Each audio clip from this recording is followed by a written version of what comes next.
पूरी ज़िंदगी कटी मैं खाने में, आखिरी वक्त में क्या खाक मुसलमान होंगे। मैं इस उम्र में जाके कहाँ पार्टी छोड़ के जाऊँगा। तो और मैं तो दुख इस बात का हमें सबको कि मैं अगर मौके पे होता तो 100% जाता, लेकिन न ओला साहब नजर आए, न उनका बेटा नजर आया, न उनकी धर्मपत्नी नजर आई। मुमताज़ साहब परिवार जो तैयब जी का परिवार है वो 100 साल से कांग्रेस के साथ रहा है, ओला साहब के परिवार के साथ रहा है। कल आके उनको खड़ा होना चाहिए था उनके साथ। ये तो शर्म की बात है कि कोई आके खड़ा नहीं हुआ उनके लिए। तैयब जी परिवार ने तो कुर्बानी दी इस परिवार के लिए।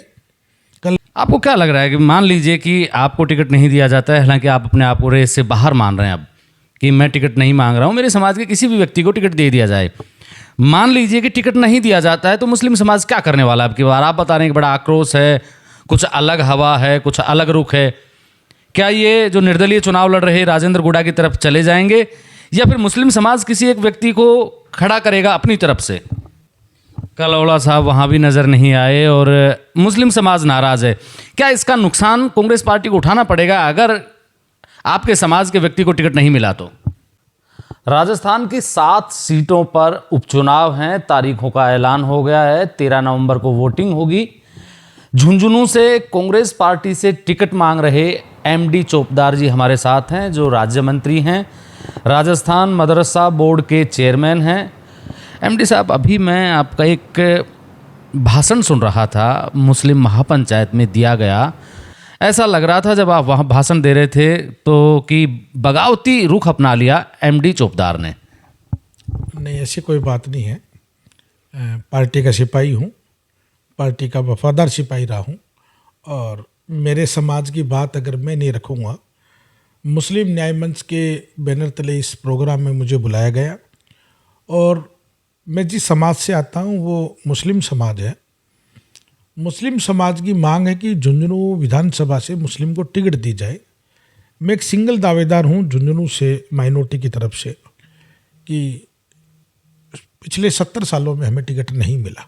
आज़ादी के बाद से लेकर आज तक विधानसभा का टिकट नहीं मिला, और जब टिकट मिला तो लोकसभा का मिला, तो हम 2 बार लोकसभा में जीतकर कैप्टन अयूब साहब चुनाव जीतकर गए भी हैं।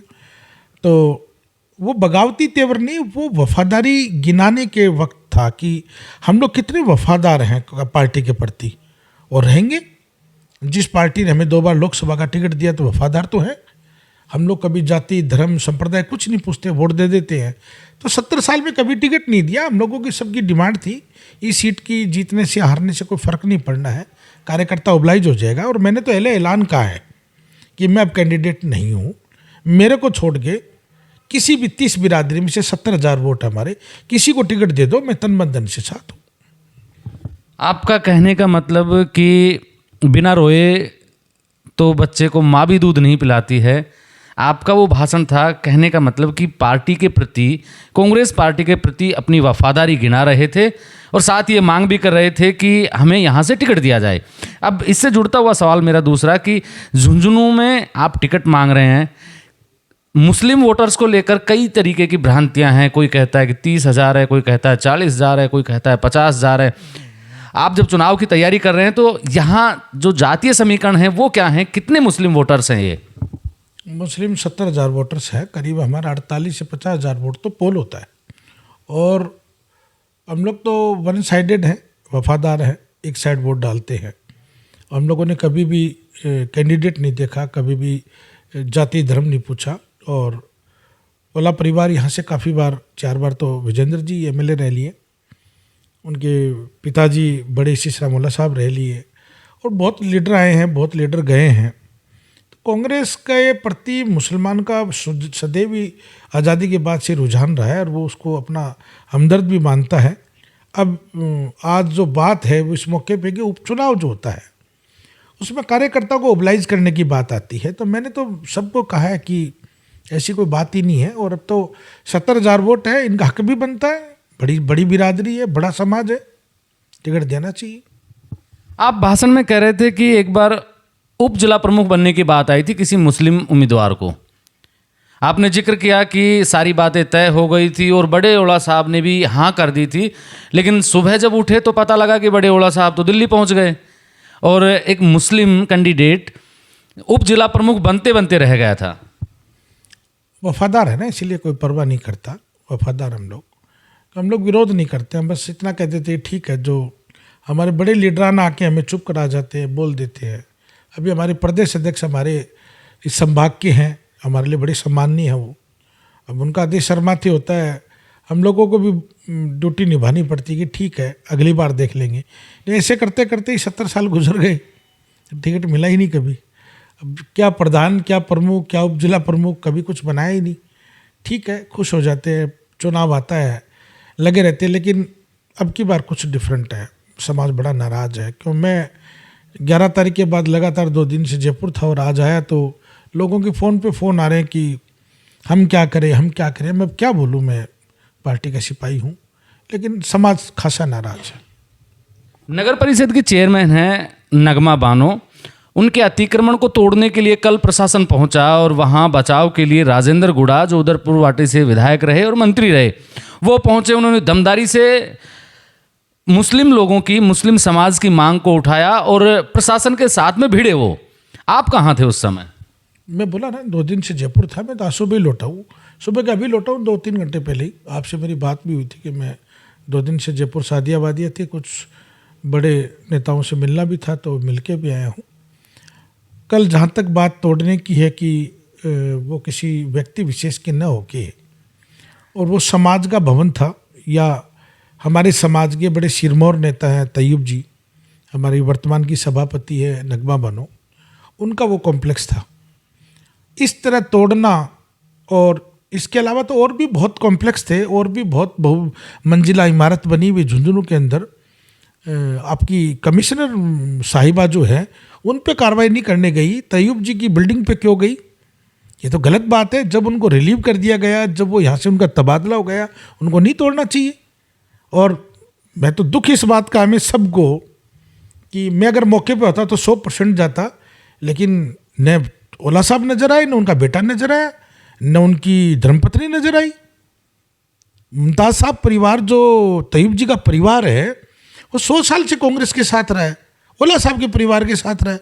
कल आके उनको खड़ा होना चाहिए था उनके साथ। ये तो शर्म की बात है कि कोई आके खड़ा नहीं हुआ उनके लिए।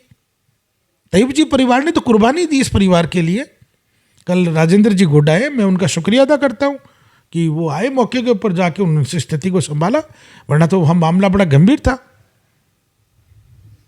आपको क्या लग रहा है कि मान लीजिए कि आपको टिकट नहीं दिया जाता है, हालांकि आप अपने आप को रेस से बाहर मान रहे हैं अब कि मैं टिकट नहीं मांग रहा हूं, मेरे समाज के किसी भी व्यक्ति को टिकट दे दिया जाए। मान लीजिए कि टिकट नहीं दिया जाता है तो मुस्लिम समाज क्या करने वाला है अब की बार? आप बता रहे हैं कि बड़ा आक्रोश है, कुछ अलग हवा है, कुछ अलग रुख है। क्या ये जो निर्दलीय चुनाव लड़ रहे राजेंद्र गुड़ा की तरफ चले जाएंगे, या फिर मुस्लिम समाज किसी एक व्यक्ति को खड़ा करेगा अपनी तरफ से? माइनॉरिटी का मुद्दा है, समाज का आदमी, इसलिए मैं क्या बोलूँ, इतना प्रेशर रहता है मेरे पे कि मुझे तो बार बार मेरे लिए बोलते हैं कि एमडी भाई आप चुनाव लड़ो। लेकिन मैं 25 साल मैंने पूरी ज़िंदगी पार्टी में दे दी, और एक छोटा सा एक शेर है कि पूरी ज़िंदगी कटी मैं खाने में, आखिरी वक्त में क्या खाक मुसलमान होंगे। मैं इस उम्र में जाके कहाँ पार्टी छोड़ के जाऊँगा? तो मैं तो पार्टी के साथ रहूँगा मेरी, क्योंकि मुझे पार्टी ने, मैं झुंझुनू विधानसभा का पहला व्यक्ति हूँ। मैं इमोशनल हूँ इस बात से लेके, बहुत दुख है मुझे कि मेरे से पहले या मेरे बाद में आज तक कोई राजस्थान की राजनीति में कोई मुस्लिम चेहरा नहीं गया। मैं मेरे नेता राहुल गांधी को, इमरान प्रतापगढ़ी जी को, राहुल गांधी जी को, खड़गे साहब को, डोटासरा साहब को, सबको धन्यवाद देता हूँ कि उन्होंने मुझे झुंझुनू में एक सिपाही के रूप से उठाया और मुझे राजस्थान मदरसा बोर्ड की जिम्मेदारी दी।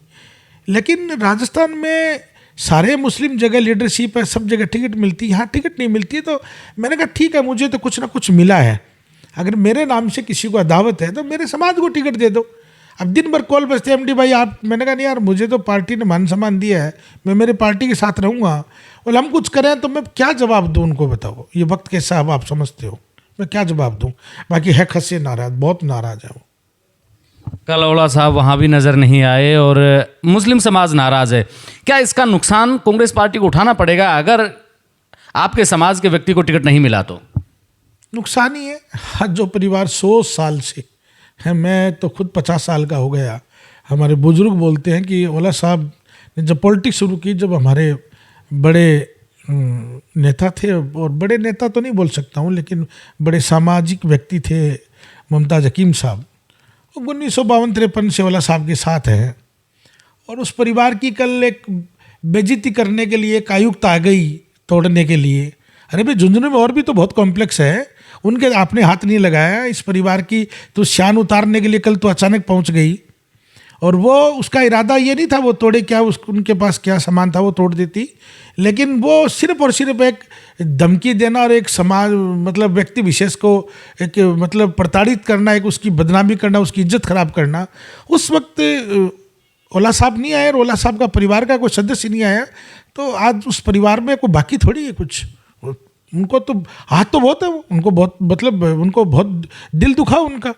हमारे मुस्लिम समाज का दुखा, हम लोगों को दुख है इस बात का कि उनके लिए नहीं आया, तो फिर हमारे लिए क्या आएंगे वो, बाकी समाज के लिए क्या आएंगे वो। आप जिक्र कर रहे थे उस इंटरव्यू उस भाषण में, शिव से आप चाह रहे थे कि रविंदर सिंह भाटी के साथ मुस्लिम समाज चला जाए, फिर पार्टी का प्रेशर पड़ा, इमरान प्रतापगढ़ी आए और मेयों ने नाच नाच कर कांग्रेस पार्टी को वोट दिया, उम्मीद आराम बेनीवाल को चुनाव जितवाया। वहीं जिक्र कर रहे थे कि हनुमान बेनीवाल को भी हम लोगों ने वोट दिया, और हनुमान बेनीवाल ने चुनाव जीतने के बाद में धन्यवाद दिया कि मैं आज सांसद हूं तो मुस्लिम वोटर्स की वजह से, मुसलमान भाइयों की वजह से हूं। आपको क्या लग रहा है कि अब आपके साथ में जो मुस्लिम वोटर्स हैं या मुस्लिम समाज है, इसके साथ में कांग्रेस पार्टी जस्टिस नहीं कर पा रही है, सिर्फ वोट लेने का काम करती है कि बीजेपी में जाने से रहे, इनके पास में लास्ट रास्ता बचता है कांग्रेस में? मुस्लिम समाज ने अपनी बात आला कमान तक पहुंचा दी, अपना दुख दर्द उनको बता दिया, सारी कहानी बता दी। हमारे प्रदेश अध्यक्ष जी भूसुल जी भी व्यक्ति है, शेखावाटी के उनका खुद का उनका नेटिव पैलेस है, शेखावाटी की पृष्ठभूमि वो जानते हैं। आला कमान तक हमने राहुल जी तक, खड़गे साहब तक, सोनिया जी तक, आदरणीय केसी वेणुगोपाल साहब तक, रंधावा साहब तक, अशोक गहलोत जी को, सचिन पायलट, सबको हमने सूचना कर दी। ये मामला है, इन पे एक बार पुनर्विचार करो। अभी तक कोई उन्होंने विचार ही नहीं हुआ तो विचार कर लो। हालांकि आज तो बड़ी खुशी का दिन है कि तारीख का ऐलान हो गया।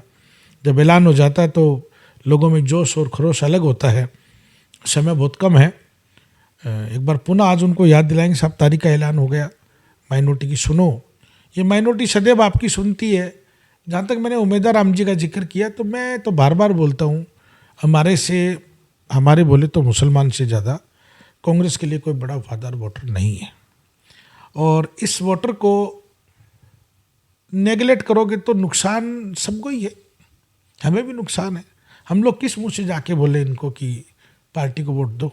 मैं तो मजबूरी है, मैं जाऊँगा, आला कमान का आदेश होगा, पार्टी का सिपाही हूँ इसलिए मुझे तो जाना पड़ेगा। लेकिन किस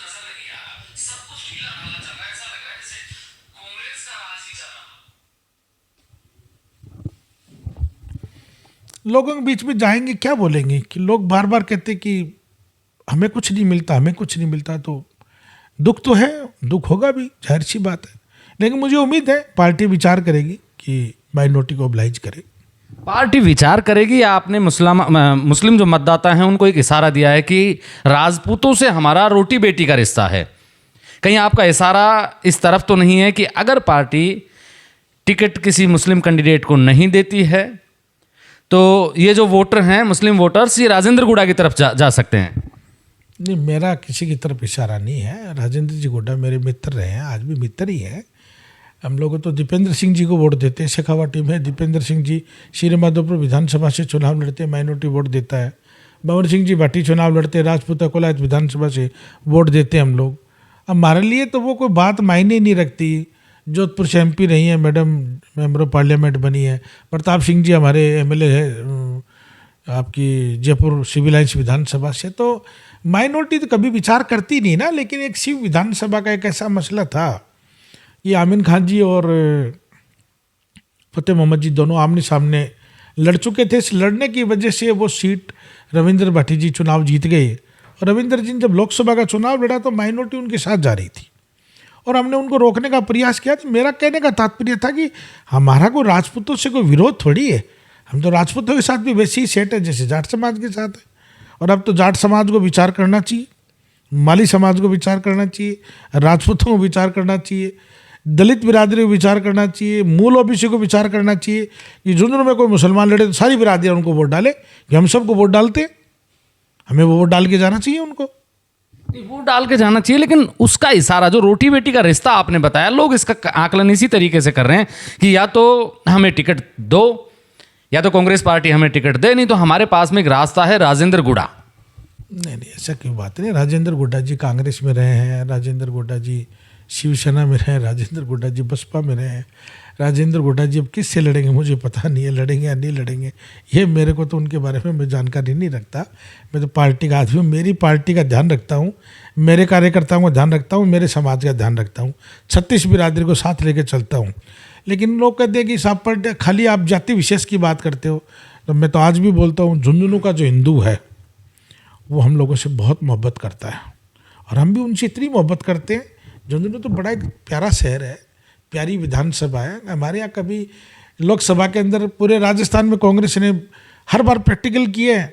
मैं तो ये बोल सकता हूँ उस्मान आरिफ साहब जैसे, बरकतुल्ला खान जैसे कद्दावर नेताओं ने चुनाव लड़ा है, उस्मान आरिफ साहब ने चुनाव लड़ा है, लोकसभा का कोई नहीं जीता, छोड़ गया अयूब खान को, और वो भी झुंझुनू लोकसभा से। और ये रिकॉर्ड है सर, 1952 से लेकर टिल नाउ 2024 तक कोई भी मेंबर ऑफ पार्लियामेंट लोकसभा में कोई मुसलमान जीत के नहीं गया, छोड़ के झुंझुनू लोकसभा से कैप्टन अयूब साहब को।